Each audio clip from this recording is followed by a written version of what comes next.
அஸ்ஸலாமு அலைக்கும். இன்றைய ஒரு அழகான காணொளி. தன்னம்பிக்கை கூடிய ஒரு சிறுகதை தொகுப்பு பார்க்கலாமா?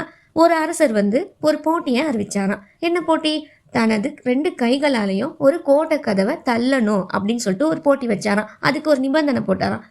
நீங்க தள்ள முடியலன்னா உங்க 2 கைகளும் வெட்டப்படும் சொல்லிட்டு நிபந்தனை ஒன்று போட்டாராம். உடனே அந்த ஊர் மக்கள்லாம் நம்ம 2 கையும் போயிடுச்சுன்னா நம்மளோட எதிர்காலம் வீணாயிடுமே, நம்ம என்ன பண்றதுன்னு யோசிச்சு யாருமே அந்த போட்டிக்கு முன் வரவே இல்லையா. ஒரே ஒரு சிறு பையன் மட்டும் முன் வந்தானா. ஏன்பா இதுக்கு முன் வர, உன்னோட கைகள் வெட்டப்பட்ட உன்னோட எதிர்காலம் வீணா போயிடுமேன்னு சொல்லிட்டு அந்த பையனையும் கலைச்சாங்களாம். உடனே அந்த பையன் சொன்னானா, எனக்கு 2 கை தான் போக போகுது, உயிர் ஒன்றும் போகலையே, என் உயிரை வச்சு நான் பொழைச்சிக்குவேன், நான் இதை முயற்சி பண்ணி பார்க்குறேன் அப்படின்னு சொல்லிட்டு முன் வந்தானா. அவன் போய் அந்த கதவை திறக்கவும் உடனே கதவு தானே திறந்துடுச்சான்.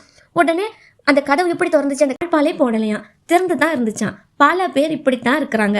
தோற்றுடுவோமா, எதையாவது இழந்துடுவோமா என்று எதுக்குமே முயற்சிக்காமலேயே விட்டுறாங்க.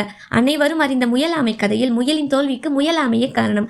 நம்ம முயன்றால் எதையுமே சாதிக்க முடியும். அதுதான் இந்த கதையோட ஒரு சிறந்த ஒரு தொகுப்பா நம்ம பார்க்குறோம். இந்த கதை உங்களுக்கு பிடிச்சிருந்தா லைக் பண்ணுங்க, ஷேர் பண்ணுங்க, சப்ஸ்கிரைப் பண்ணுங்க.